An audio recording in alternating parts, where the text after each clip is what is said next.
Modern commercial aviation relies on a high degree of predictability. Once a Boeing 777 leaves the runway, it is integrated into a grid of 3 redundant layers: civilian radar, active transponders, and satellite communication. The primary tool is the ADS-B transponder. It continuously broadcasts the aircraft's exact identity, speed, and precise altitude directly to ground controllers, rendering the plane fully visible on air traffic grids. When Malaysia Airlines Flight 370 departed Kuala Lumpur for Beijing, every diagnostic check was flawless. For the first hour, the flight proceeded quietly over the South China Sea. Weather was clear, engines operated normally, and no mechanical warnings triggered. At exactly 1:19 a.m. UTC, the cockpit radioed its handoff to the next airspace sector. "Good night, Malaysian 370. The transmission was completely routine.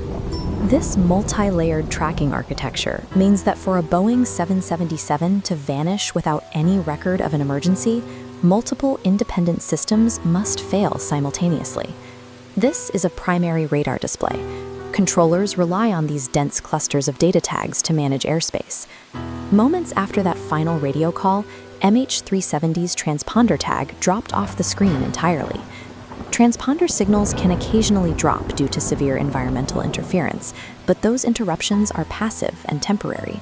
A permanent, sudden shutoff implies the system was manually disabled from inside the cockpit.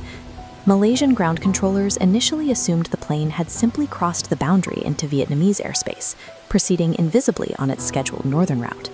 But Vietnamese authorities never established contact. The aircraft did not appear on their incoming primary systems. Subsequent radio calls from ground control went unanswered. Nearby aircraft attempted to hail MH370 on emergency frequencies and heard only static.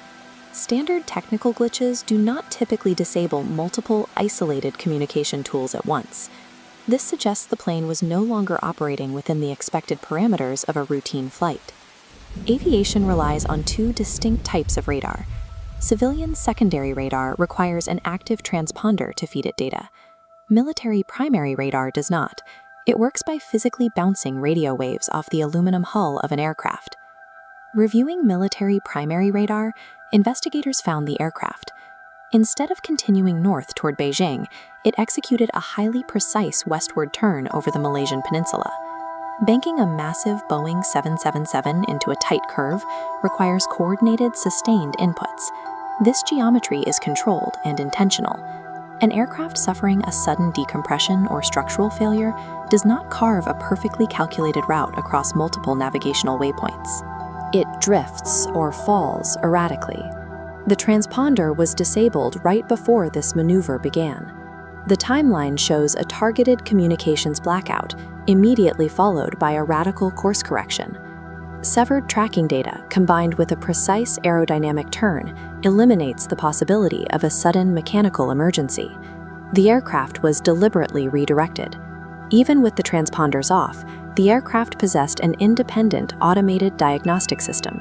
It performs what are called satellite handshakes, routine passive electronic pings confirming a connection exists.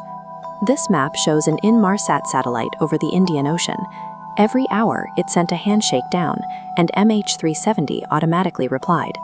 By calculating the transmission times of these pings, investigators established a timeline. The aircraft continued flying for 7 hours after disappearing, steadily moving south. It flew entirely within the radar dead zone. The southern Indian Ocean is a vast stretch of open water, far outside the range of any coastal tracking stations. But these satellite handshakes contain a severe limitation.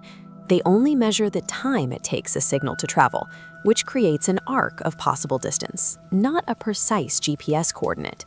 Because the exact speed and altitude of the plane were unknown, that final handshake, known as the 7th arc, translated into an unmanageably massive search corridor, thousands of miles long. A 200-ton commercial airliner had effectively become a ghost flight, traversing the globe in total darkness, its existence recorded only by incomplete metadata. This matrix compares mechanical failure and intentional override. Mechanical failure fails forensic scrutiny. An unconscious crew cannot manually disable a transponder or execute a coordinated westward turn. The intentional theory fits the telemetry, explaining both the precise turn and the targeted shutdown of tracking systems. Yet, the intentional theory lacks a logical conclusion. There were no political demands, no distress calls, and no rational motive to fly a passenger jet into one of the most remote, inhospitable regions on Earth. Without the physical flight data recorders from the cockpit, we only have conflicting data points. Neither hypothesis cleanly resolves the sequence of events. The physical search grid mapped along the 7th arc presented an immense logistical barrier. The ocean floor here plunges miles deep, dominated by jagged trenches and underwater mountain ranges. To scan the seafloor, crews deployed deep-water towed sonar arrays, but operating heavy cables at extreme depths forces the equipment to move at a fraction of normal speeds, fighting immense water pressure. The topography actively worked against the search. Massive underwater ridges create acoustic shadows, blind spots where sonar waves cannot reach, easily hiding a scattered debris field. Searching millions of square miles at a crawl speed of 2 knots creates a timeline that stretches over years rather than days. It is a slow, methodical process conducted in total isolation. Multiple nations contributed military ships, civilian contractors, and advanced submersibles in the most expensive recovery operation in aviation history. But human logistics are ultimately finite. The sheer volume of water and the hostile terrain of the deep ocean outmatched the collective capabilities of international maritime engineering. This map shows the complex drift currents of the Indian Ocean. Over a year later, physical debris finally washed ashore on the beaches of Madagascar and Eastern Africa. Investigators identified a flaperon from a Boeing 777 wing. Analyzing marine biology attached to the metal verified the debris had drifted for months.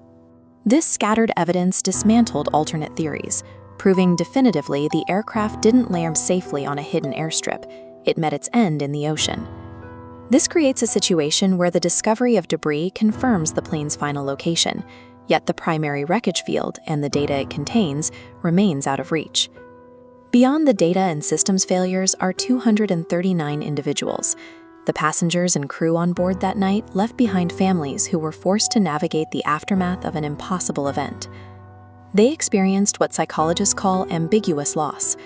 Without a physical site to visit, without a definitive cause of death, psychological closure is permanently deferred. Flight MH370 highlights a specific vulnerability in global tracking. Even in an era of near-constant surveillance, it is possible for a massive physical system to operate entirely outside of it. Some stories should never be uncovered.